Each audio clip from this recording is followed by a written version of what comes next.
नमस्कार, स्वागत है आपका फिफाना हिंदी क्लासेस के यूट्यूब चैनल पर। और इस चैनल पर आपको कॉलेज एजुकेशन से लेकर कंपटीशन क्लासेस तक का पूरा पाठ्यक्रम उपलब्ध होगा। आइए वर्ण विचार टॉपिक को कंप्लीट करके अब शब्द विचार टॉपिक की तरफ आगे बढ़ते हैं। देखिए, अगला टॉपिक अपन पढ़ेंगे शब्द विचार। देखिए, यहाँ पर मैं आपको बता देती हूँ कि चाहे वो रीट की एग्जाम हो, चाहे वो एसआई की एग्जाम हो, शब्द विचार से संबंधित कुछ बड़े टॉपिक सिलेबस में रहते हैं। जैसे शब्द विचार में उत्पत्ति के आधार पर शब्दों के भेद यदि अपन देखें तो तत्सम, तद्भव, देशज, विदेशज, ये जो शब्द होते हैं वो अक्सर सिलेबस में देख लिए जाते हैं। और रीट व एसआई के दोनों के सिलेबस में ये चारों प्रकार के शब्द दिए हुए हैं। साथ ही शब्द विचार में अपन विकारी और अविकारी शब्द पढ़ेंगे। तो विकारी और अविकारी दोनों ही प्रकार के शब्द दोनों ही कंपटीशन एग्जाम के सिलेबस में दिए हुए हैं। तो आइए शुरुआत करते हैं अपन शब्द विचार टॉपिक का। देखिए, शब्द विचार टॉपिक को मैंने पहले दिन की क्लास में ही बता दिया था कि अपन जो भी टॉपिक पढ़ेंगे वो जीरो से शुरू करेंगे। तो देखिए, सबसे पहले तो अपन बात करते हैं कि शब्द होते क्या है, शब्द कहते किसे हैं। तो देखिए, एक बात तो मैं आपको पहले ही बता चुकी हूं कि अर्थ की दृष्टि से भाषा की सबसे छोटी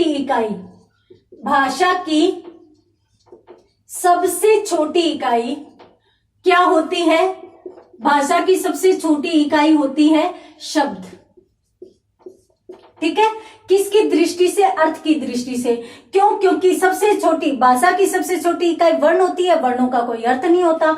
तो उसके बाद वर्णों से अपन क्या बनाते हैं? शब्द बनाते हैं। तो भाषा की अर्थ की दृष्टि से सबसे छोटी इकाई कौन सी होगी? शब्द होगी। अब शब्द कहते किसे हैं? तो देखिए, वर्णों का सार्थक समूह ही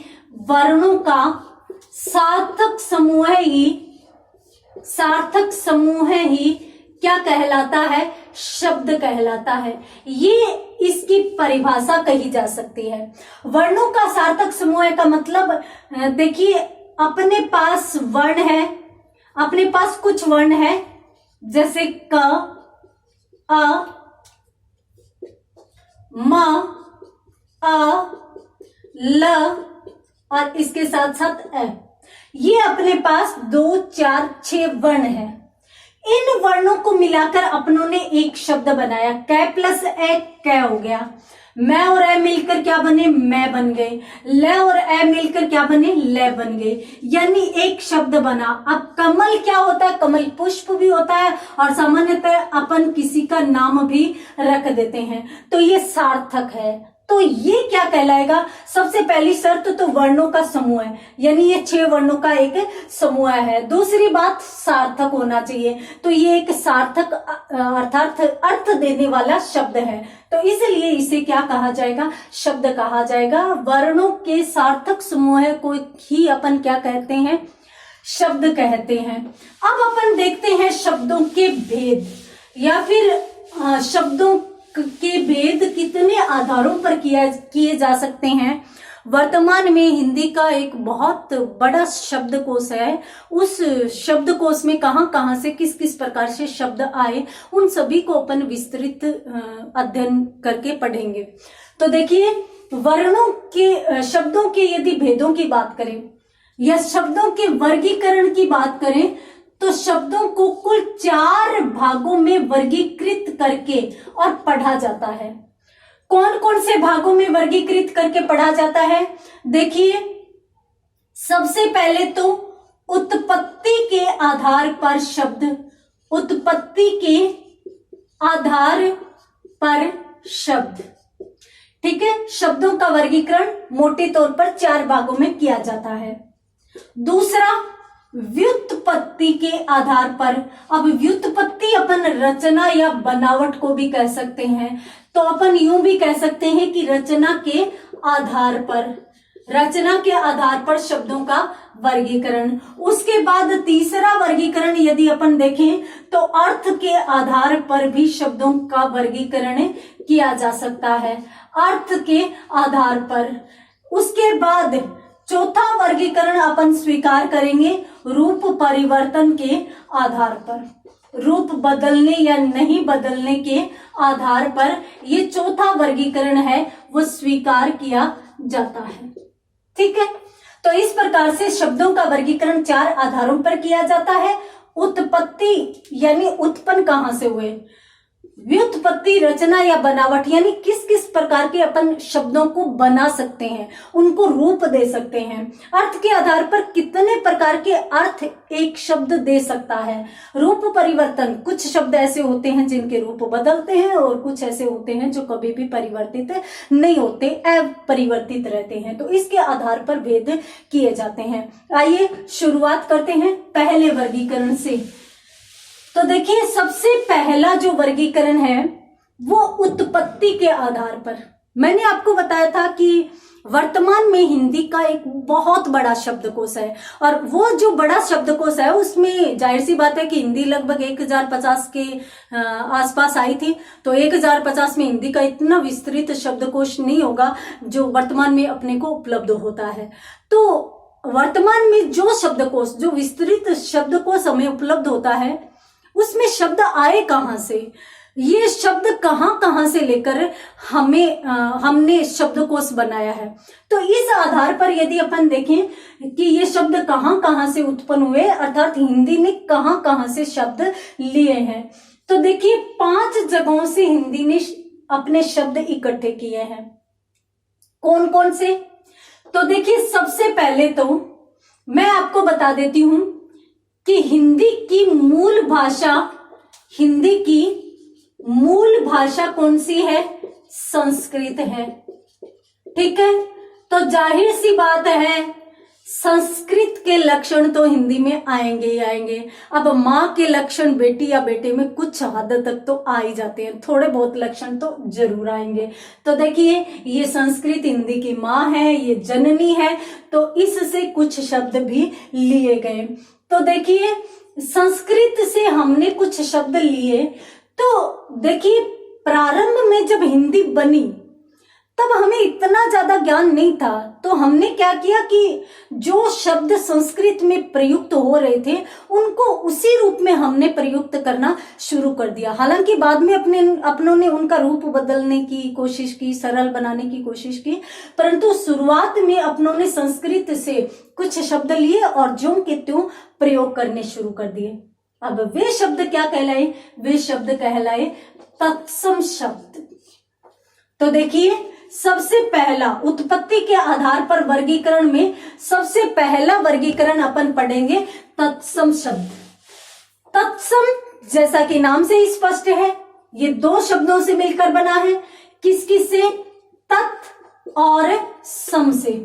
अब तत् का शाब्दिक अर्थ होता है उसके और सम का अर्थ होता है समान, यानी उसके समान शब्द। अब उसके किसके, मूल भाषा के समान, मूल भाषा के समान। अब मूल भाषा हिंदी की कौन सी है, संस्कृत। तो देखिए संस्कृत के समान शब्द जो हिंदी में प्रयुक्त किए जा रहे हैं, अर्थात संस्कृत के वे शब्द जिनको हिंदी ने ज्यों के त्यों अपना लिए, उन्हें क्या कहा गया, उन्हें तत्सम शब्द कहा गया। अब ये शब्द कौन कौन से होते हैं और किस किस रूप में प्रयुक्त किए जा सकते हैं। देखिए सामान्यतः अश्रु शब्द है, अश्रु, तो ये तत्सम शब्द माना जाता है। इसके साथ साथ घट, ये तत्सम माना जाता है। गोटक शब्द तत्सम माना जाता है। गोटिका तत्सम, गोटिका। आमलक, अम्लिका, इसके साथ साथ इष्टिका। ये अनेक शब्द ऐसे हैं, इसमें अपन सूर्य को भी ले सकते हैं, चंद्र को भी ले सकते हैं, तारक को भी ले सकते हैं। तो इस प्रकार से ये शब्द, इस प्रकार के शब्द देखिए वर्तमान में ये इस रूप में ज्यादा प्रचलन में नहीं है। हालांकि साहित्यिक दृष्टि से इनका प्रचलन अभी भी है, क्योंकि साहित्य में जब भी कोई कवि काव्य रचना करता है तो काव्य रचना करते समय इस प्रकार के शब्दों को प्रयोग में ले लेता है। क्यों? क्योंकि वो संस्कृत थोड़ी सी मधुर भाषा है और अपने काव्य में मधुरता लाने के लिए कवि कर लेते हैं। हालांकि थोड़े समय पहले तो सामान्य आम बोलचाल में भी इस प्रकार के शब्द काम में ले लिए जाते थे, परंतु वर्तमान में ज्यादातर आम बोलचाल में तो इनको काम में नहीं लिया जाता, इनका प्रयोग नहीं होता, परंतु फिर भी साहित्य में इन शब्दों का प्रचलन आज भी है। तो इस प्रकार के शब्द जो अभी भी हमारे शब्दकोश में है वो कहाँ से आए? अपनी मूल भाषा संस्कृत से आए, और ये संस्कृत से ज्यों के त्यों हिंदी ने अपना लिए। यहाँ पर एक बीच में मैं बात और भी बता देती हूँ।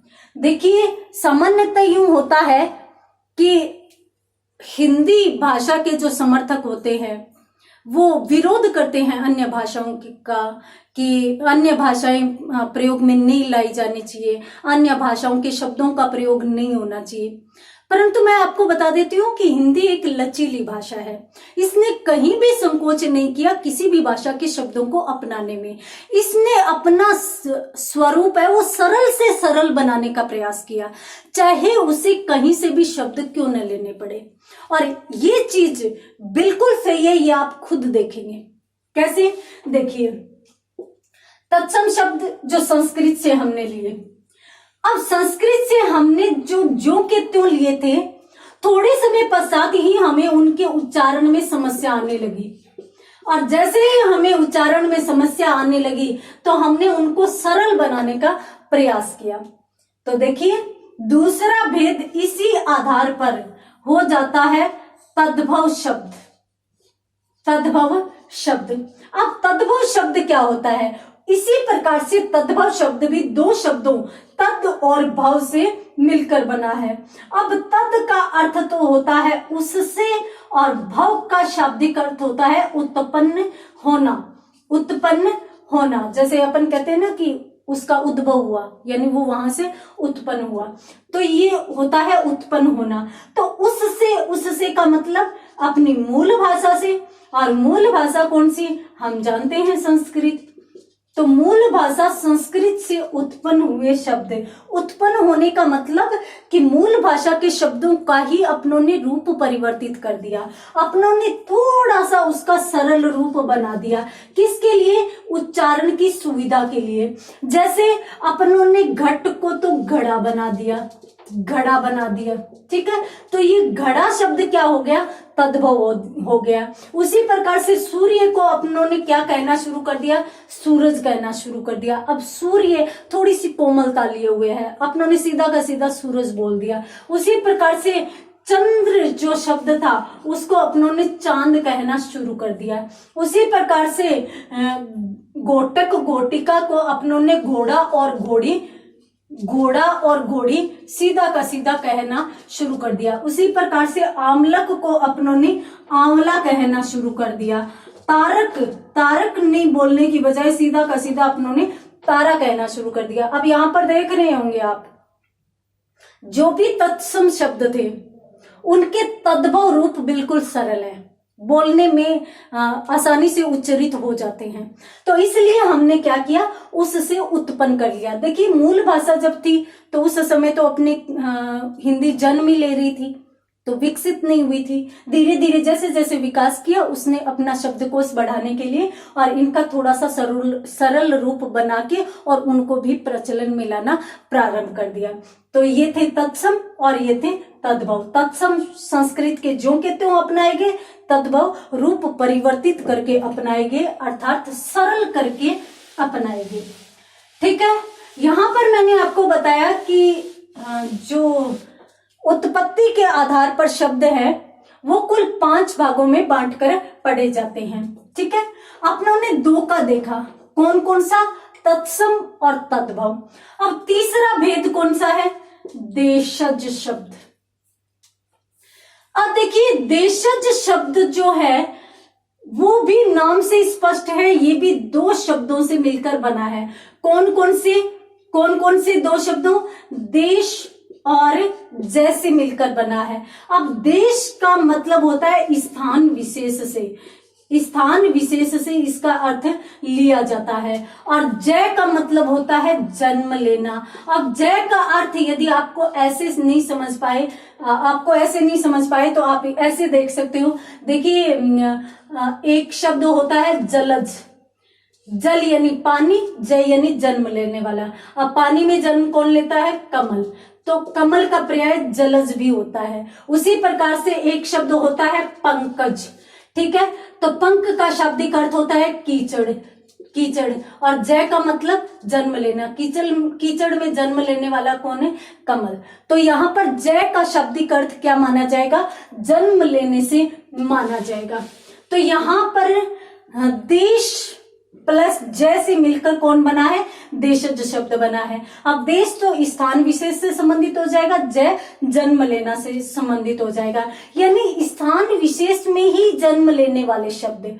और सामान्यतः ये ऐसे होते हैं जो स्थान विशेष में ही प्रचलित होते हैं या प्रचलन में होते हैं। ये इनका क्षेत्र जो है वो सीमित होता है, ये असीमित क्षेत्र में नहीं जाते। और सामान्यतः कुछ ऐसे शब्द जिनका साहित्य में कोई मतलब नहीं है, अपनों अपनी आवश्यकता के अनुसार उनको बना लिया है। आवश्यकता अनुसार ये शब्द बनाए गए होते हैं। जब आवश्यकता अनुसार बनाए गए हैं, हमने खुद ने जैसे आवश्यकता पड़ी वैसे ही शब्द बना लिया, तो इसलिए इसको मनगढ़ंत शब्द भी कहते हैं। हमने मन गढ़ंत यानी मन से इनको गढ़ लिया, इनको बना लिया।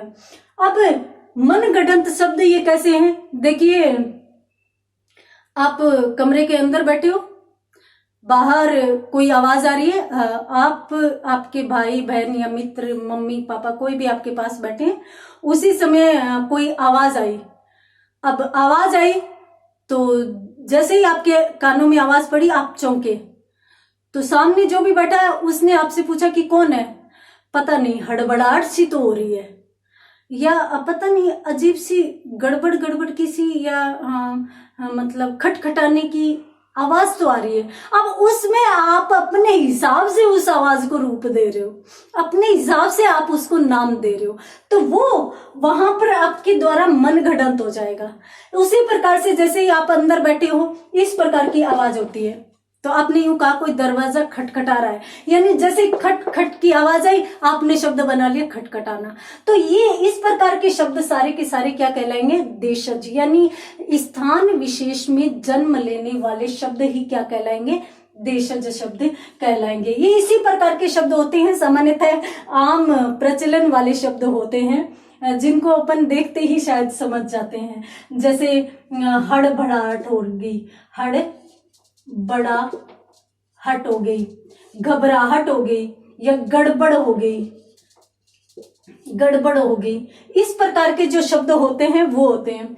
और यदि आपने दो परिवेश विशेष का परिचय ले लिया है तो इनको आपको समझने में कोई दिक्कत नहीं होगी। जैसे मान लो अपन शेखावाटी की और हनुमानगढ़ की तुलना करें।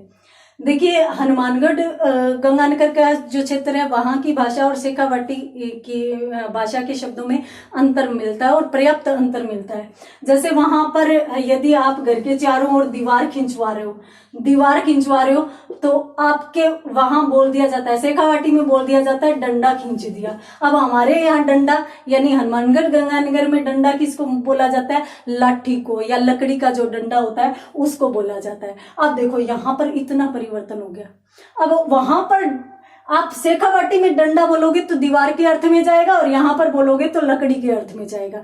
इतना बड़ा परिवर्तन यहाँ पर देखने के लिए मिल जाता है। काफी शब्द ऐसे हैं जिनमें परिवर्तन मिलता है। जैसे मान लो हनुमानगढ़ गंगानगर के क्षेत्र में बिनोले जो गाय या भैंस को चारे के रूप में खिलाए जाते हैं, बिनोले, तो उनको बिनोले बोला जाता है।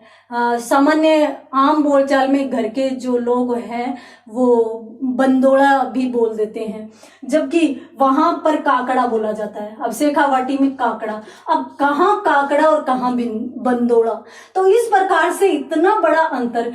अब देखिए बिनोले तो सामान्यतः अपन हिंदी में लिखा हुआ भी देखते हैं, परंतु काकड़ा जो होता है वो शब्द सामान्यतः हिंदी में कम प्रचलन में आता है।